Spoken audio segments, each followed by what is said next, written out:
વિદ્યાર્થી મિત્રો, માયસેલ્ફ હાર્દિક સર, શ્રી સારસ્વત વિદ્યાલય વાપીમાં આપ સૌનું સ્વાગત છે.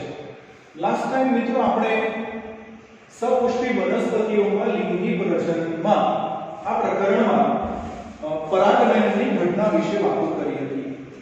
એમાં પરાગનયન વિશે વાતો થઈ, એમાં પરાગનયનના પ્રકાર જોયા, જુદા જુદા જૈવિક અને અજૈવિક વાહકો વિશે મિત્રો વાત કરી હતી કે પરાગનયનની ઘટના કેવી રીતે થાય છે, કેવા કેવા વાહકો દ્વારા થાય છે.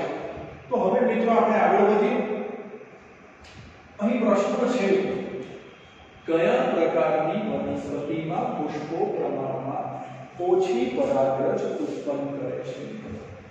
ઓછી પરાગરજ બનાવવાનો પ્રશ્ન છે કે પરાગરજ જે ઉત્પન્ન થવાનું જે પ્રમાણ છે એ પણ વધતું ઓછું હોય છે, કારણ કે એ આધાર રાખે છે કે શાના દ્વારા તેમાં પરાગનયન થવાનું છે, કોના દ્વારા પરાગનયન થવાનું છે. મિત્રો યાદ કરજો, પવન દ્વારા પરાગનયનની વાત મેં કરી હતી કે નારિયેળીનું ઉદાહરણ આપણે લીધું હતું મિત્રો, કે એમાં મોટા પ્રમાણમાં પરાગરજ ઉત્પન્ન થાય છે. મોટા પ્રમાણમાં પરાગરજ કેમ ઉત્પન્ન થાય? તો વહેતા પવન દ્વારા એ પરાગરજનો છંટકાવ થાય છે સ્ત્રીકેસર ઉપર, સ્ત્રીકેસરના પરાગાસન ઉપર એ પડે છે. તો ત્યારે એના વેસ્ટેજ જવાના ચાન્સ અહીં ખૂબ રહેલા છે. આ વખતે વેસ્ટેજ જવાના ચાન્સ રહેલા છે. માટે પવન દ્વારા જે છે એ મોટા પ્રમાણમાં પરાગરજ ઉત્પન્ન થતી હોય છે. એટલે બીજી વાત કરીએ અહીં તો કીટકોની વાત કરીએ તો કીટકો દ્વારા જ્યારે પરાગનયનની ઘટના થાય ત્યારે કીટક બેસે ત્યારે જ પરાગનયન થવાનું હોય છે. અહીં વેસ્ટેજ જવાનો કોઈ ચાન્સ નથી. આપણે પવનની સાથે કમ્પેર કરીએ તો પાણી દ્વારા પરાગનયનની ઘટનામાં ખૂબ ઓછી વનસ્પતિ આવી હતી, બરાબર છે. તો મિત્રો અહીંયા કીટ પરાગિત, પક્ષી પરાગિત, પવન પરાગિત, જળ પરાગિત વનસ્પતિમાંથી અહીંયા ક્લિયર થાય છે કે કીટ પરાગિત વનસ્પતિ જે છે એ આવી શકે છે ઓછા પ્રમાણમાં પરાગરજ ઉત્પન્ન કરે છે. આપણો પ્રશ્ન શું હતો? કયા પ્રકારની વનસ્પતિમાં પુષ્પો પ્રમાણમાં ઓછી પરાગરજ ઉત્પન્ન કરે છે? તો કીટ પરાગિત વનસ્પતિ જે ખરી એમાં માત્ર કીટકો બેસે ત્યારે જ પરાગનયન થવાનું હોય છે, માટે ઓછા પ્રમાણમાં પરાગરજ ઉત્પન્ન કરે છે. આગળ વધી, કમળમાં પરાગનયન કોના દ્વારા થાય છે? અગત્યના શબ્દની છે, અંડરલાઈન કરી દેવી, આપણો જવાબ ઝડપથી મળી જાય. કમળમાં પરાગનયન કોના દ્વારા થાય છે? કમળને યાદ કરીએ તરત જલજ વનસ્પતિઓ યાદ આવે. પાણી દ્વારા, કીટકો દ્વારા, પવન દ્વારા કે એબીસી ત્રણેય. કમળમાં શાના દ્વારા થાય છે મિત્રો? તો યાદ રાખજો, કમળ એ દ્વિલિંગી પુષ્પો ધરાવે છે. કમળ કેવા પુષ્પો ધરાવે છે? દ્વિલિંગી પુષ્પો ધરાવે છે, પરંતુ એમાં સ્વપરાગનયન થતું નથી, કારણ કે પુંકેસર અને સ્ત્રીકેસરના જે મેચ્યોર થવાના, પરિપક્વ થવાના જે સમય છે તે મિત્રો અહીં જુદા જુદા છે, માટે અહીં સ્વપરાગનયન શક્ય બનતું નથી. તો અહીં પરપરાગનયન કીટકો દ્વારા થાય છે. મિત્રો યાદ રાખજો, પરપરાગનયન સરળતાથી કીટકો દ્વારા થાય છે. તો અહીંયા આન્સર આપણો તરફ ક્લિયર થાય કે કમળમાં જે પરાગનયનની ઘટના છે એ મિત્રો કીટકો દ્વારા થાય છે. આગળ વધીએ મિત્રો, રેફ્લેશિયામાં પરાગનયન કોના દ્વારા થાય છે? આ નામ તમે સાંભળ્યું હશે. રેફ્લેશિયા આર્નોલ્ડી એક મોટું પુષ્પ છે અને એની ચોક્કસ સુવાસ પણ છે, ગંધ છે ચોક્કસ એની. રેફ્લેશિયામાં પરાગનયન કોના દ્વારા થાય છે? તો મિત્રો અહીં એક આંતર સંબંધ છે એને યાદ કરીએ. તમને કદાચ યાદ હશે, એમાં હાથી અને પેલી માખીઓ, કીટકો, એનો આંતર સંબંધ છે. એ પરજીવી છે. હકીકતમાં એક કીટક હાથી સાથે ચીપકેલા રહે છે અને એના દ્વારા એનો હેરફેર થતી હોય છે. એટલે અહીં બીજું કીટક કેવું તો દર્શાવ્યું નથી, પક્ષી, ચામાચીડિયું, હાથી અને ગાય. એટલે આપણે આન્સર તરીકે મિત્રો શું લઈશું અહીં? હાથી. તો રેફ્લેશિયામાં પરાગનયન હાથી દ્વારા થાય છે. તો આ સંબંધને યાદ રાખો મિત્રો, હાથી અને પેલા પરજીવીનો સંબંધ, અને એના દ્વારા પરાગનયનની ઘટના થતી હોય છે. પરાગ નલિકાની વાત કરીએ મિત્રો, અહીંયા અગત્યનો સરસ પ્રશ્ન બની શકે. લાંબી પરાગ નલિકા મકાઈમાં જોવા મળે છે. યાદ રાખજો મિત્રો, પરાગ નલિકાની જો વાત કરીએ, પરાગ નલિકાની વાત કરું છું તો લાંબામાં લાંબી પરાગનલિકા એ મકાઈમાં જોવા મળશે. આગળ વધીએ. નેક્સ્ટ, બેવડા ફલનમાં કુલ કેટલા કોષ કેન્દ્રો હોય છે? તો સૌથી પહેલા આપણે પ્રશ્ન થાય કે બેવડું ફલન એટલે શું? તો મિત્રો પહેલા આપણે બેવડા ફલનની ઘટનાને આપણે સમજી લઈએ. આ બેવડું ફલન જે છે, ડબલ ફર્ટિલાઇઝેશન, એ આવૃત બીજધારી વનસ્પતિની લાક્ષણિકતા છે. એટલે કે સરસ મજાનું એમાં જોવા મળશે. તો આપણે અહીંયા યાદ કરીએ. તમને ખ્યાલ છે મિત્રો, આપણે નરજન્યુ જનકના વિકાસની વાતો કરી હતી. નરજન્યુ જનકની અંદર બે નરજન્યુઓ, ટોચના ભાગે વાનસ્પતિક કોષ અથવા તો નાલ કોષ આપણે જેને કહેતા હતા એ હતો. હવે પરાગનયનની ઘટના બની. પરાગનયનની વ્યાખ્યા ફરીથી યાદ કરજો મિત્રો. પરાગનયન કોને કહેશું? પુંકેસરની પરાગરજ સ્ત્રી કેસરના પરાગાસન પર સ્થાપિત થવાની પ્રક્રિયાને શું કહેવાય મિત્રો? પરાગનયન. આ પરાગનયન થયું એટલે આ પરાગરજ સ્ત્રી કેસરના પરાગાસન પર આવી. આ સિવાય આપણે માદાજન્ય જનનની પણ વાત કરી હતી. ત્યારે શું હતું મિત્રો? યાદ છે તમને? મધ્યમાં દ્વિતીય કોષ કેન્દ્ર, 3 પ્રતિધ્રુવી કોષો, 1 અંડકોષ, 2 સહાયક કોષ, એટલે કે જેને આપણે અંડપ્રસાધન કહેતા હતા. તો મિત્રો યાદ કરજો આવી રચનાને. ત્યારે શું થયું? હવે જ્યારે એ પરાગાસન પર સ્થાપિત થઈ, તેની સાથે સાથે પરાગનલિકા જે છે એનું ડેવલપમેન્ટ આગળ વધશે. પરાગવાહિનીમાં ડેવલપમેન્ટ આગળ વધશે અને એ પરાગવાહિનીમાં ધીમે ધીમે આગળ વધે છે. આ નરજન્યુ આગળ ખસે છે અને બીજાંડ છિદ્ર મારફતે એ આ ભ્રૂણકૂટમાં અંદર પ્રવેશ કરે છે. ભ્રૂણકૂટમાં અંદર પ્રવેશ પામે છે. મિત્રો એટલે તમને ખ્યાલ છે, એટલે વાત કરી કે વાનસ્પતિક કોષ તો નાલ કોષ તો ભવિષ્યમાં વિઘટિત થઈ જાય છે અને આ જે નરજન્યુઓ છે એ અંદર ભ્રૂણકૂટમાં મુક્ત થાય છે. અને ભ્રૂણકૂટમાં મુક્ત થાય છે એ અહીં સહાયક કોષો પણ વિઘટિત થઈ જાય છે આ દરમિયાન. અને એ સહાયક કોષોના કોષરસમાં આ જન્યુઓ મુક્ત થાય છે મિત્રો. હવે આ જે જન્યુઓ છે એમાંનો એક નરજન્યુ જઈને અંડકોષને ફલિત કરે છે મિત્રો. આ જે નરજન્યુ છે, આ બંને એકકીય એ જઈને અંડકોષને ફલિત કરે છે. આ બંનેના ફલન દ્વારા દ્વિકીય યુગ્મનજનું નિર્માણ થાય છે. હવે આ જે બીજો નરજન્યુ એ દ્વિતીય કોષ કેન્દ્ર સાથે જોડાય છે. એટલે એ 2n દ્વિતીય કોષ કેન્દ્ર અને આ એકકીય નરજન્યુ એ ભેગા મળીને શું બન્યું મિત્રો? તો ત્રિકીય પ્રાથમિક ભ્રૂણકોષ કોષ કેન્દ્રનું નિર્માણ થાય છે. પ્રાથમિક ભ્રૂણકોષ કોષ કેન્દ્રનું નિર્માણ થાય છે મિત્રો. Primary endosperm nucleus. શાનું નિર્માણ થાય છે મિત્રો? Primary endosperm nucleus. ફરીથી કહું છું, આ બે નરજન્યુઓ ભ્રૂણકૂટમાં મુક્ત થયા. એક નરજન્યુએ જઈને અંડકોષને ફલિત કર્યો અને દ્વિકીય યુગ્મનજનું નિર્માણ કર્યું. બીજા નરજન્યુએ જઈને દ્વિકીય કોષ કેન્દ્રને ફલિત કર્યું અને ત્રિકીય પ્રાથમિક ભ્રૂણકોષ કોષ કેન્દ્રનું નિર્માણ કર્યું. આમ બે જગ્યાએ ફલન થયું મિત્રો. માટે આપણે શું કીધું? એને બેવડું ફલન અહીંયા કહીએ છીએ. This is double fertilisation. અને આ બેવડું ફલન જે છે એ કોની લાક્ષણિકતા છે મિત્રો? આવૃત બીજધારી વનસ્પતિની લાક્ષણિકતા છે. તો યાદ રાખજો અહીં કે બે નરજન્યુઓએ બે જુદી જુદી જગ્યાએ જઈને ફલન કર્યું. હવે આગળ શું થશે? તો આ યુગ્મનજનો આગળ વિકાસ થશે અને આ પ્રાઇમરી એન્ડોસ્પર્મ ન્યુક્લિયસ એટલે કે પ્રાથમિક ભ્રૂણકોષ કોષ કેન્દ્ર પણ આગળ વિકાસ પામશે. તો અહીં પ્રશ્ન પર આવી જઈએ મિત્રો, ધ્યાન રાખજો. બેવડા ફલનમાં કુલ કેટલા કોષ કેન્દ્રો ભાગ લે છે મિત્રો? તો અહીંયા સરળ થઈ ગયો આપણો આન્સર કે સહાયક કોષો તો વિઘટિત થઈ ગયા એટલે કુલ અહીં 5 કોષ કેન્દ્રો ભાગ લે છે. આગળ વધીએ. બેવડું ફલન કઈ વનસ્પતિની લાક્ષણિકતા છે?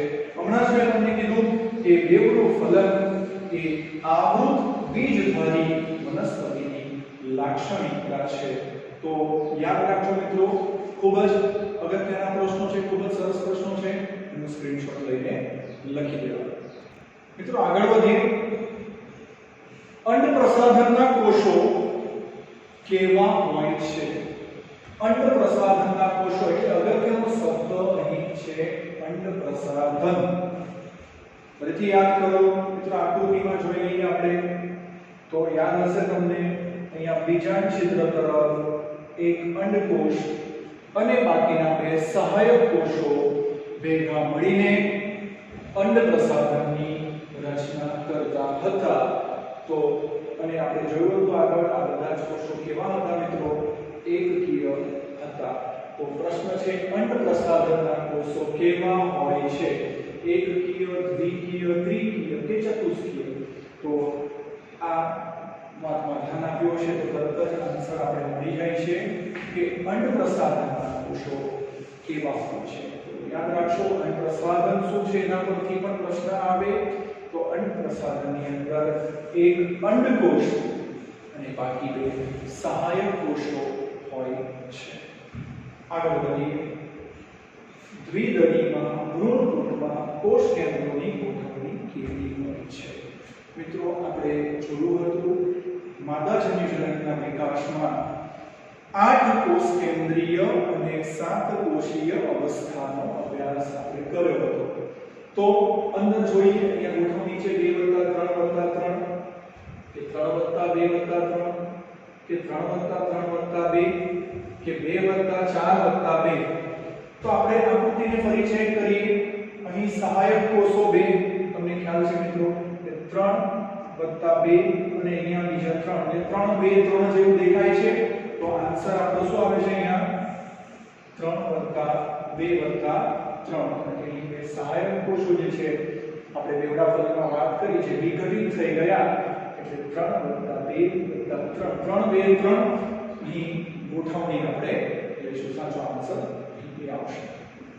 આગળ વધીએ મિત્રો. બેગડું ફલન પ્રક્રિયાના સંશોધક કોણ? હવે કોઈ સંશોધકની વાત આવે છે બેગડું ફલન તો મિત્રો યાદ રાખવું પડશે. નામ છે ને કોઈ? નામ કયા છે જોઈએ. સ્ટ્રાસબર્ગ, નોર્વેસ્કી, એમિલી, હાફમિસ. કોઈ વૈજ્ઞાનિકના નામ છે મિત્રો. આ તો યાદ રાખશો. અહીં યાદ રાખવું પડશે નામ. નોર્વેસ્કી જે બેગડું ફલન પ્રક્રિયા જે છે ડબલ ફર્ટિલાઇઝેશન જે પ્રક્રિયા છે એને સંશોધક એના નોર્વેસ્કી છે. આગળ વધીએ.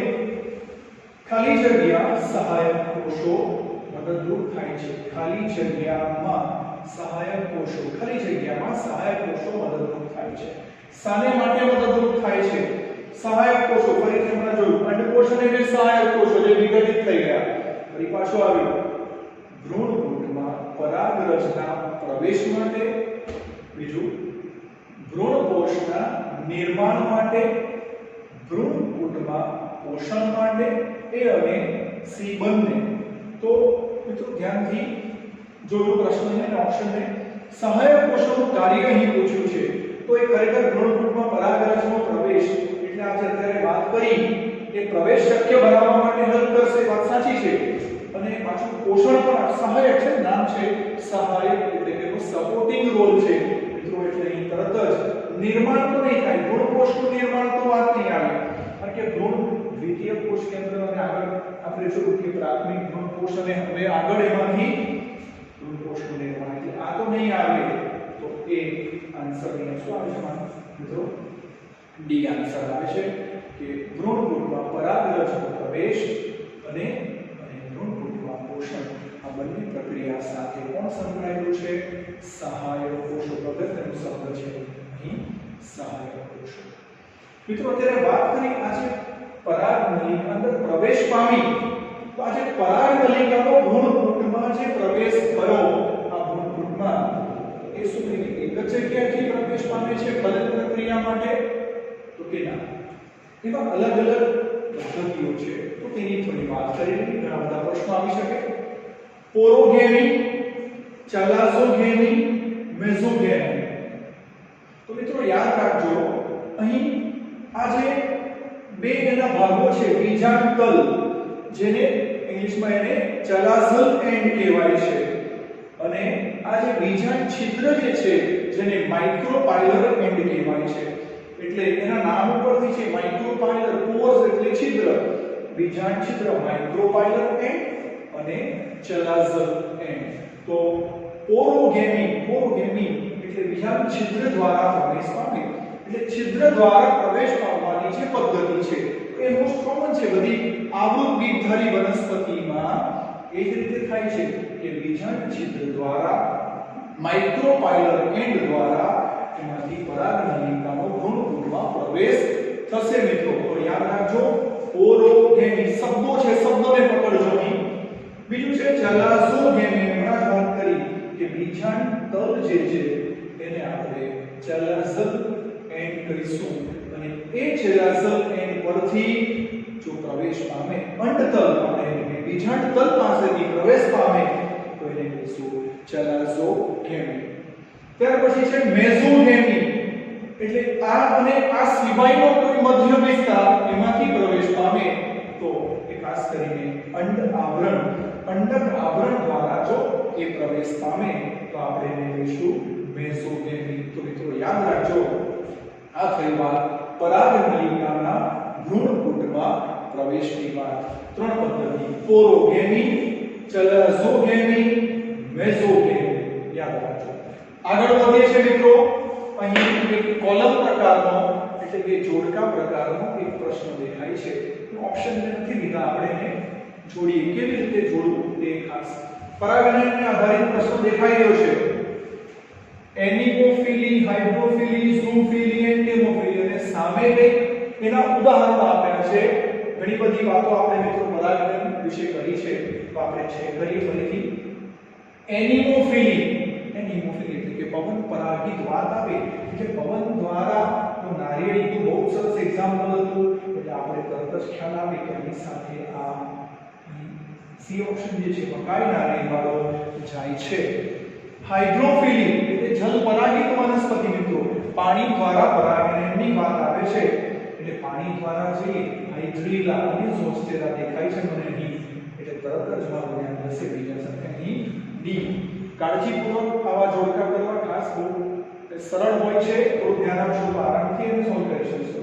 ઝૂફિલીની વાત કરીએ પછી એન્ટેમોફિલી, આમાં ગુચવાશો નહીં મિત્રો. એન્ટેમોફિલી છે એ કીટકોની વાત આવશે, ઝૂફિલી પહેલા લઈએ.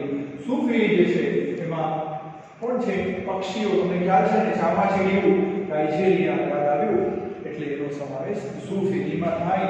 અને એન્ટેમોફિલીમાં ખ્યાલ છે કે યુક્તા સુરણમાં એન્ટેમોફિલી કીટકો દ્વારા પેલા ફૂદાવાળું ઉદાહરણ મિત્રો યાદ રાખજો, સુરણની વાત કરી હતી, કીટકોની વાત કરી હતી. તો આવા જ્યારે કોલમ પ્રકારના પ્રશ્નો આવે ત્યારે પણ એને કાળજીપૂર્વક સોલ્વ કરવા. મિત્રો એક વાત ધ્યાનમાં રાખીએ કે જ્યારે પણ તમે એમસીક્યુ મેં તમને વારંવાર કીધું છે કે અગત્યનો શબ્દ પકડી લેવો, ઉતાવળ નહીં કરવી, સાચો આન્સર ભલેને મળી જાય પણ બાકીના ઓપ્શન્સને પણ એમસીક્યુ માં તપાસી લેવા, તો આપણો આન્સર ક્યારેય ખોટો નહીં પડે. તો એ કાળજી રાખવી છે.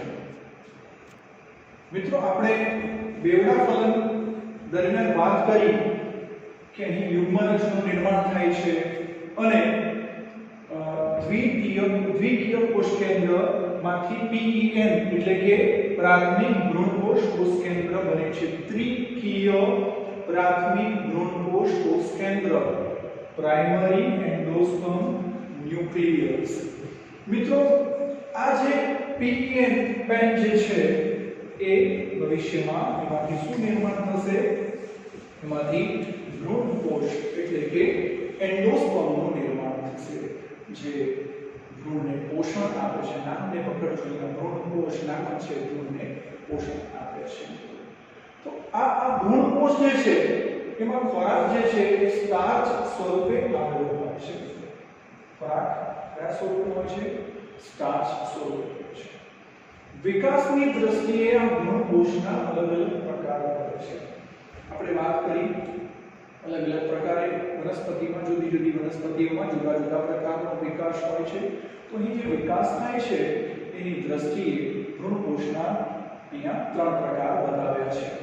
સૌથી પહેલું જે મિત્રો છે કોષ કેન્દ્રીય ભ્રૂણકોષ, ન્યુક્લિયર એન્ડોસ્પર્મ વિશે વાત કરીએ તો એ ખાસ કરીને આવૃત બીજધારીમાં સૌથી સામાન્ય પ્રકાર છે. આ દ્વિદળી વનસ્પતિમાં આવૃત બીજધારીમાં ખાસ કરીને તમને કોષ કેન્દ્રીય પ્રકારનો ભ્રૂણકોષ મિત્રો ન્યુક્લિયર એન્ડોસ્પર્મ જોવા મળશે. અહીંયા શું થાય છે તો પેન એટલે કે પ્રાઇમરી એન્ડોસ્પર્મ ન્યુક્લિયસ, પ્રાથમિક ભ્રૂણકોષ કોષ કેન્દ્ર જે છે મિત્રો એમાં એનું શું થાય છે વિભાજન, મુક્ત કોષ કેન્દ્રીય વિભાજન દ્વારા વિભાજન થાય છે અને બાદમાં કોષ રસનું વિભાજન થાય છે. કોષ રસનું વિભાજન બાદમાં થાય છે જેથી બહુકોષીય ભ્રૂણકોષ બને છે. શું થાય છે મિત્રો કે મુક્ત કોષ કેન્દ્રીય વિભાજન દ્વારા કોનું પેનનું અને બાદમાં કોષરસ વિભાજન થાય છે જેથી બહુકોષી ભ્રૂણકોષ અહીં નિર્માણ પામે છે. તો ફરીથી આવૃત બીજધારીમાં મેં તમને કહ્યું કે સૌથી સામાન્ય પ્રકારનું અહીં જોવા મળે છે. ઉદાહરણ લઈએ કે જે લીલા નારિયેળની અંદર જે દૂધિયું પ્રવાહી છે એ મિત્રો બીજું કંઈ નહીં પણ કોષ કેન્દ્રીય ભ્રૂણકોષ જે છે. નારિયેળની અંદર નારિયેળ પાણીની વાત કરીએ આપણે, જે પાણી છે દૂધિયું પ્રવાહી પાણી એની અંદર એ શું છે કોષ કેન્દ્રીય ભ્રૂણકોષનું ઉદાહરણ છે. સરસ મજાનું ઉદાહરણ ન્યુક્લિયર એન્ડોસ્પર્મનું ઉદાહરણ છે. આગળ વધીએ. બીજો પ્રકાર છે કોષીય ભ્રૂણકોષ. કોષીય ભ્રૂણકોષ એટલે કે સેલ્યુલર એન્ડોસ્પર્મ. પેન ફરીથી પ્રાઇમરી એન્ડોસ્પર્મ ન્યુક્લિયસ. એ કેવી રીતે બન્યો ખ્યાલ છે. એક નરજન્યુએ આ દ્વિતીય કોષ કેન્દ્રને ફલિત કર્યું, પીએન પ્રાઇમરી એન્ડોસ્પર્મ ન્યુક્લિયસ બન્યો. એનું શું થાય છે પ્રાથમિક ભ્રૂણકોષ કોષ કેન્દ્રનું દરેક વિભાજન કોષરસ વિભાજનને અનુસરીને થાય છે. કોષ કેન્દ્રનું વિભાજન મિત્રો અહીંયા માત્ર ધ્યાન રાખવાનું છે કે કોષ કેન્દ્રનું વિભાજન અને કોષરસનું વિભાજન તમે જેને કેરિયોકાઇનેસિસ અને સાઇટોકાઇનેસિસ પ્રોસેસ આપણે કહીએ છીએ. તો કોષ કેન્દ્રનું દરેક વિભાજન કોષરસ વિભાજનને અનુસરીને થતું જોવા મળે છે.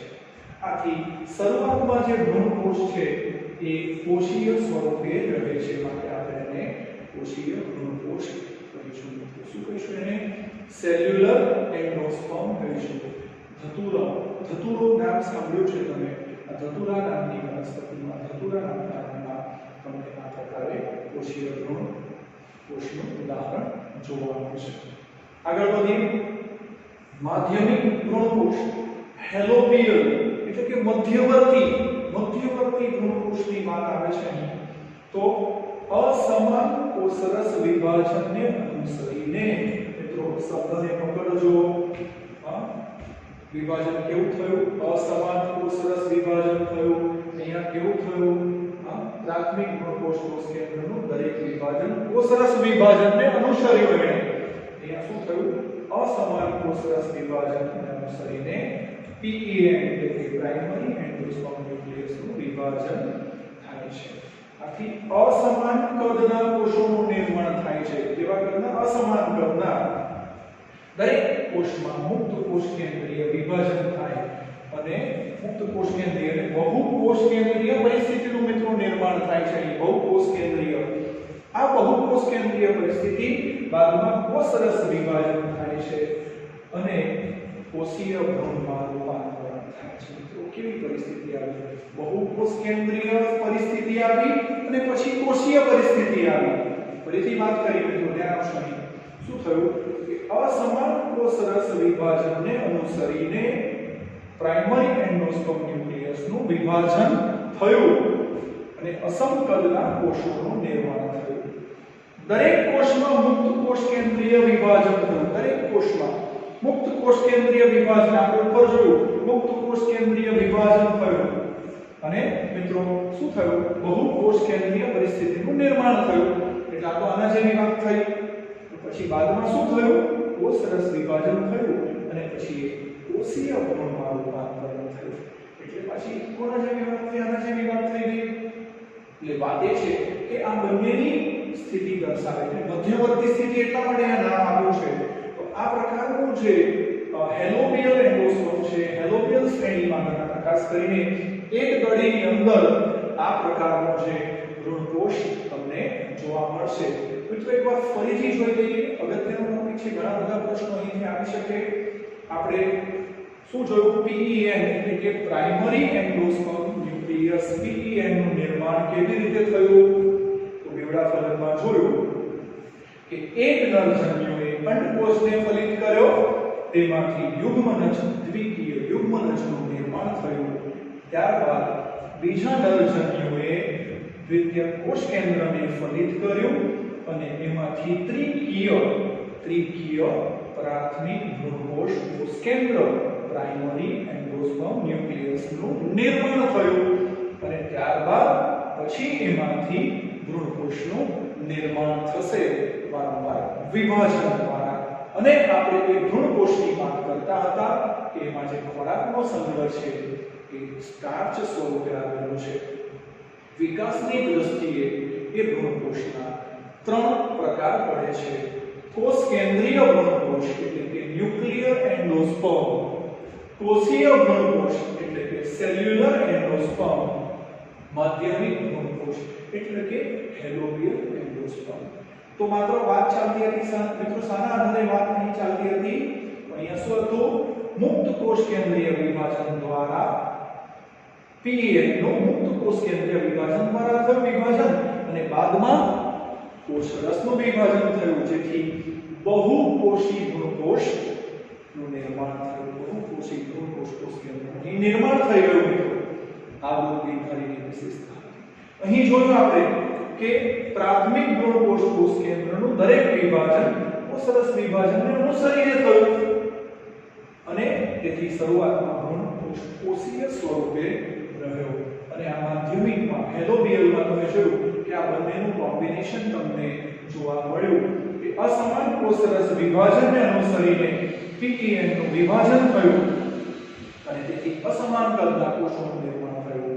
દરેક કોષમાં મુક્ત કોષ કેન્દ્રીય વિભાજન થયું અને જેથી બહુકોષ કેન્દ્રીય પરિસ્થિતિ બની. બાદમાં કોષરસ વિભાજન થાય છે અને કોષીય ભ્રૂણમાં તે રૂપાંતરિત થયું. એટલે બંને પ્રકારની પરિસ્થિતિ ત્યાં આવી એને આપણે માધ્યમિક એટલે કે હેલોબિયલ એન્ડોસ્પર્મ કહીશું. તો ભ્રૂણકોષ વિશે યાદ રાખશો.